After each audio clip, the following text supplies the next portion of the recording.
ये भारत देश की बात कर रहा हूँ। अगर इसके बाद की अगर किसी की मैं बात कर रहा हूँ, खंड खंड भारत को अखंड बनाने वाले चंद्रगुप्त मौर्य, हमें आपको बताया गया जो जीता वही सिकंदर। पूरे भारत में घूमता हूँ 99% यही बताते हैं जो जीता वही सिकंदर, लेकिन सिकंदर को जिसने हराया वो चंद्रगुप्त मौर्य। एक बार चंद्रगुप्त मौर्य के लिए जोरदार ताली चाहूंगा। इतिहास अधूरी रहती है। उसके बाद की अगर मैं बात करूँ, भारत में सबसे पहले संविधान लिखने वाले, और वो कौन से कलम से? लोहे के कलम से। और कौन से कागज पे? पत्थर पे खरोच करके लिखवाया। वो कोई और नहीं, माँ के सम्मान में किया भारतवर्ष का निर्माण सम्राट अशोक महान। एक बार जोरदार ताली उनके लिए भी चाहूंगा। भारत की जो करेंसी है, मुद्रा है, उस पे सम्राट अशोक का लाड है। और उसके बाद की अगर मैं बात करूं, क्रांति ज्योति सावित्रीबाई फुले, फोटो लगा है, असली शिक्षा की देवी क्रांति ज्योति सावित्रीबाई फुले। आज अगर हमारी माँ बहन बेटियां पढ़ रही हैं तो पूरा का पूरा श्रेय इनको जाता है। एक बार मैं इनके लिए भी जोरदार ताली चाहूंगा। इनके श्रीमान जी का नाम, इनके जीवन साथी का नाम ज्योतिबा फुले। और इसके बाद की अगर मैं बात करूं, बहुत सारे महापुरुष समतावादी रहे, लेकिन अगर इसके बाद की मैं बात करूं, जगदेव प्रसाद कुशवाहा, ललित सिंह यादव की बात करूं, रामस्वरूप वर्मा की बात करूं, ये सब आप गूगल में सर्च करके एक बार देखें। वो अपने लिए नहीं, लोगों के लिए जिया है उन्होंने।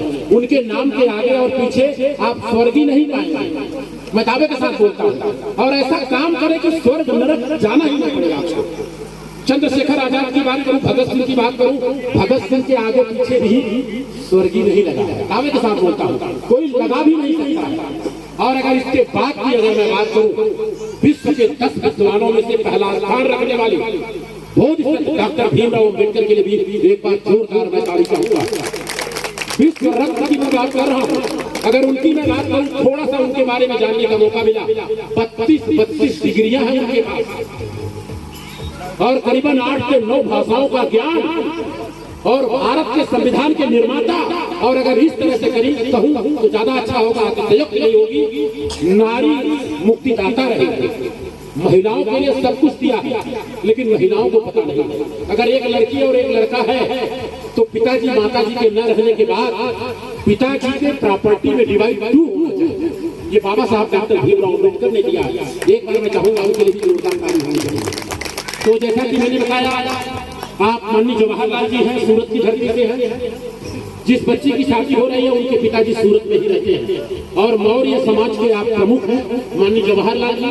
और इनकी जीवन संगनी, आप इनकी जीवन संगनी, ये भी बेचारी कहेंगे अगर इस तरह का कार्यक्रम है, माता पिता का सम्मान है, तो मैं जरूर चलूंगा।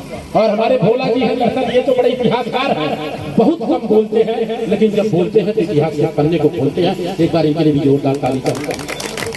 जी जी जी। और पंचदेव मौर्य जी हैं, दरअसल रिश्ते में मेरे चाचा लगते हैं, लेकिन उम्र में छोटे हैं। मेरे सगे पिताजी के चाचा के लड़के हैं। इनको हमने कहा कहीं भी होगा मैं आऊंगा, और यहाँ पहुँच चुके हैं। और दोनों जन साड़ू भाई हैं, विनोद के नाम से जाने जाते हैं। घर बनाए सिरकोनी, बरबसपुर, बाकराबाद में गृह प्रवेश था, लेकिन गृह प्रवेश के पहले इन्होंने माता पिता का सम्मान कराया, उसके बाद तक गृह प्रवेश। अगर अच्छा लगता तो उनके लिए भी जोरदार। और बहन जी के बाद, और ये दरअसल जिस बच्चे की शादी है उसकी सगी चाची है। और आपको बता दूं इनकी खासियत, ये इनके श्रीमान जी हैं। आज तो लग रहा है ये पति पत्नी है। और आपको बता दूं सूरत में बड़े बड़े मंचों को संचालन करती हैं, आप टाई कोट लगा के करती हैं, लेकिन यहाँ गाँव का थोड़ा सा एक विडम्बना है। और रही बात, थोड़ा सा होता है ना भाई, क्या कहेंगे लोग। और मैं दावे के साथ बोलता हूँ, कोई आपके घर का लाइट का बिल भरने वाला नहीं। तो ये सारा परिचय रहा दरअसल। और मैं चाहूंगा भैया आगे का एक गीत होगा बाबा साहब डॉक्टर भीमराव अम्बेडकर, क्योंकि बाबा साहब डॉक्टर, हाँ सम्मान कर देंगे, सम्मान करते जी जी देता। बाबा साहब डॉक्टर भीमराव अम्बेडकर की बात करूं, ये जो अपना तिरंगा झंडा है उसमें जो धम्म चक्र अशोक चक्र दिया, ये बाबा साहब ने दिया। एक बार जोरदार नाम चाहूंगा। और भारत के करेंसी में जो सम्राट अशोक का लाड दिया, वो बाबा साहब डॉक्टर भीमराव अम्बेडकर ने दिया। बहुत कुछ बाबा साहब ने डॉक्टर भीमराव अम्बेडकर ने दिया। मैं दावे के साथ बोलता हूँ, ये संविधान बहुत कुछ दे के गया है। और बाबा साहब ने यही कहा कि मैं रहूं या न रहूं, लेकिन संविधान को जिंदा रखना। एक बार मैं चाहूंगा संविधान के लिए जोरदार ताली होनी चाहिए। जी भैया, एक बार बाबा साहब का एक गीत भी हो जाएगा। 2 शब्द आप जी जी जी प्रमुख हैं, 2 शब्द। माता जी का मान सम्मान किया इन्होंने। आए हुए सभी भाइयों को मैं सादर नमस्कार करता हूं। और भाइयों, आज राजेश जी ने अपने माता पिता का स्वागत समारोह रखा था, जिसमें कुछ लोग थे कुछ लोग नहीं थे, लेकिन जो नहीं थे वो भी समझ लें कि ऐसा समारोह जीते जी माँ बाप का जो स्वागत किया वही असली स्वागत है। मरने के बाद कोई स्वागत वगत नहीं है भाई।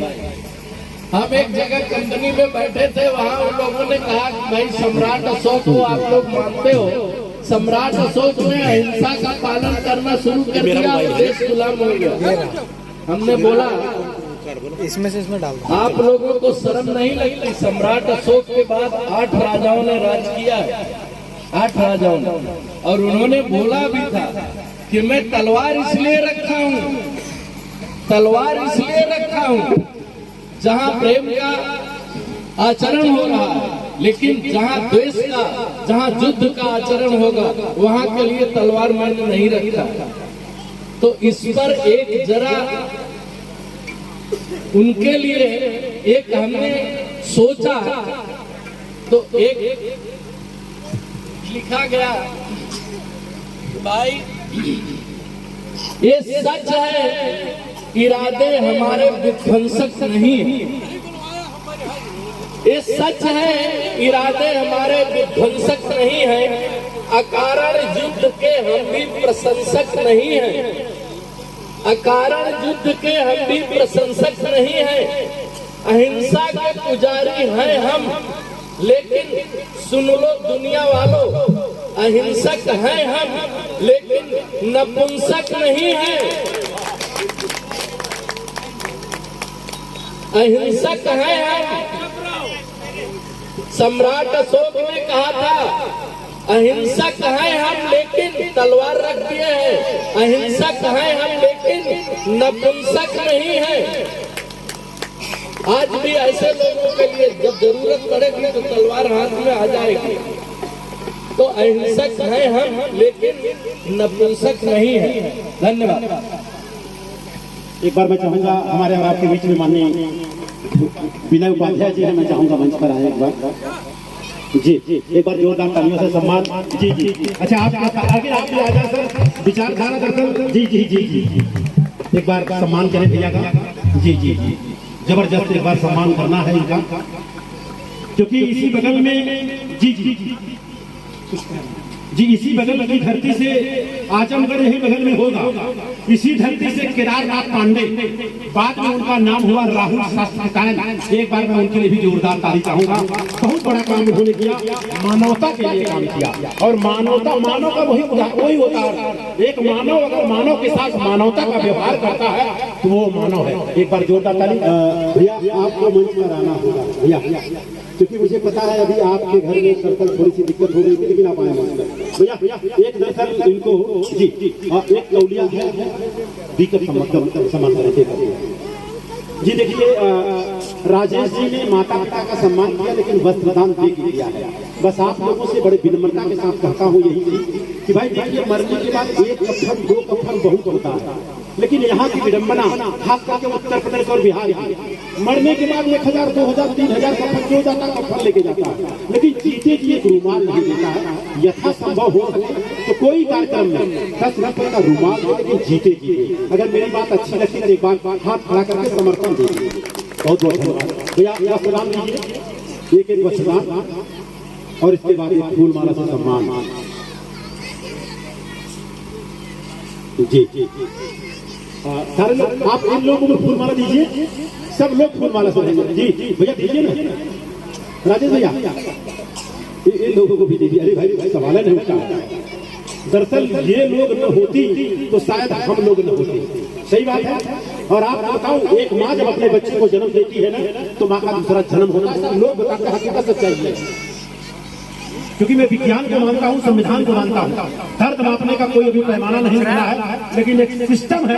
2 डेसिबल का किसी को दर्द होता है, दबाव होता है, तो एक इंसान मर जाता है। 2 डेसिबल गूगल में जाके चेक करिए, अगर 2 डेसिबल का अगर दबाव दे दिया जाए तो एक इंसान मर जाता है। लेकिन एक माँ जब अपने बच्चे को जन्म देती है तो 10 डेसिबल का दर्द सहती है। तो हर माताओं के लिए जोरदार ताली होनी चाहिए, अपनी अपनी माताओं के लिए जोरदार ताली। सम्मान हो गया, एक बच्चे को भी कर दीजिए सर, अगर है तो लाइए।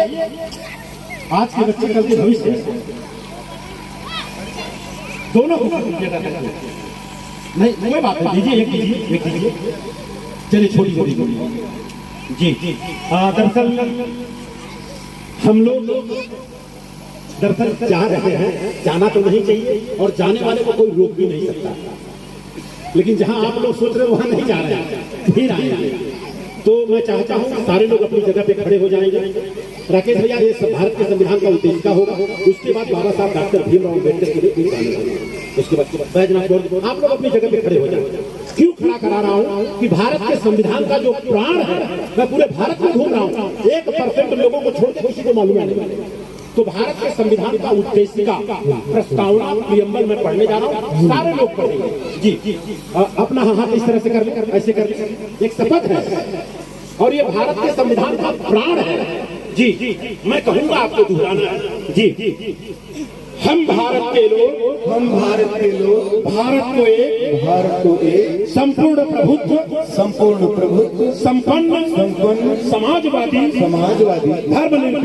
धर्मनिरपेक्ष लोकतंत्रात्मक गणराज्य बनाने के लिए तथा उसके समस्त नागरिकों को सामाजिक आर्थिक और राजनैतिक न्याय विचार अभिव्यक्ति विश्वास धर्म और उपासना की स्वतंत्रता प्रतिष्ठा और अवसर की समता प्राप्त कराने के लिए तथा उन सब में व्यक्ति की गरिमा और राष्ट्र की एकता और अखंडता सुनिश्चित कराने वाली बंधुता बढ़ाने के लिए दृढ़ संकल्प होकर अपनी इस संविधान सभा में आज तारीख 26 नवंबर 1949 ईस्वी को एतद् द्वारा इस संविधान को अंगीकृत अधिनियमित और आत्मार्पित करते हैं। जय संविधान, जय विज्ञान, जय लोकतंत्र, जय भारत, थैंक यू। अपनी जगह पे बैठ जाए, थैंक यू भैया। जी यस थैंक यू जी। ये जो संविधान की उद्देशिका है, ये हर विद्यालय में शुरू हो जाए तो बहुत अच्छी बात है, क्योंकि मैं अपने विद्यालय के अंदर ये डेली संविधान को देखकर करवाता हूँ, पंचशील भी करवाता हूँ, बुद्ध वंदना भी करवाता हूँ, कृष्ण भी करवाता हूँ। क्योंकि वैज्ञानिक ढंग से यदि स्कूल में ये सब चीज चालू हो जाए तो बच्चों का विकास बहुत आगे बढ़ेगा। ये करना चाहिए कि संविधान का जो ये ज्ञान है ये बहुत जरूरी है, लेकिन बहुत लोगों को मालूम भी नहीं है। और संविधान हर घर के अंदर होना चाहिए, क्योंकि उससे सबको बहुत लाभ होगा, उससे अपने हक और अधिकार भी जानकारी होगी। इसलिए सबसे निवेदन है कि संविधान हर इंसान अपने घर में रखे। बहुत बहुत धन्यवाद, बहुत बहुत आप सबको कामना, धन्यवाद। जय जम्बोदे, जय भारत। हमें माइक इसलिए नहीं देते हैं कि मैं इतिहास में घुस जाता हूँ, बहुत आगे निकल जाता हूँ, इसके लिए माइक जल्दी नहीं देते हैं। दरअसल एक विद्यालय के आप संस्थापक भी हैं, प्रिंसिपल भी हैं, मैं चाहूंगा इनके लिए जोरदार ताली होनी चाहिए। और भैया के लिए जाते जाते कुछ तो नहीं, ये भैया जी की मुजबानी है। अरे आप सभी की निगाहें पहचान है हमारी, आपकी मुस्कुराहट शान है हमारी। इसीलिए मेरा कहना है, रखना अपने आप को हिफाजत से, क्योंकि आप सभी की दोस्ती जान है हमारी, जान है हमारी। भैया बाबा साहब डॉक्टर भीमराव, हाँ परिचय जी। कार्ड यहाँ पर दरअसल भैया कार्ड हाँ दीजिए। क्षमा चाहूँगा, दरअसल ये जो गीत संगीत प्रस्तुति कर रहे हैं बहुत जबरदस्त जो कर रहे हैं, होना भी चाहिए, इनका भी सम्मान होना चाहिए। लेकिन एक कंपटीशन करवा देते हैं भैया। अपना नंबर आप 2 बार बोलिए और जितने सबसे पहले वो नंबर तो ठीक है, एक गुजारिश जो सर करना चाहते थे मेरे लिए, दिल की बात मैंने सर आपकी समझा। ये मेरा जो YouTube चैनल है जन जागृति म्यूजिक वर्ल्ड, उस पे आप मुझे सपोर्ट करेंगे, मेरा प्रोग्राम उस पे आता है, आप उसको मेरे चैनल को सब्सक्राइब कर दीजिएगा, जन जागृति म्यूजिक वर्ल्ड। और उससे मेरा गीत संगीत जो भी नया गीत संगीत उस पर पड़ेगा, आप लोगों के पास ऑटोमेटिक अपने आप हो जाएगा और आपका स्नेह मुझे मिलता रहेगा। और मेरा नंबर जो सर करवा रहे थे इसको भी करिए।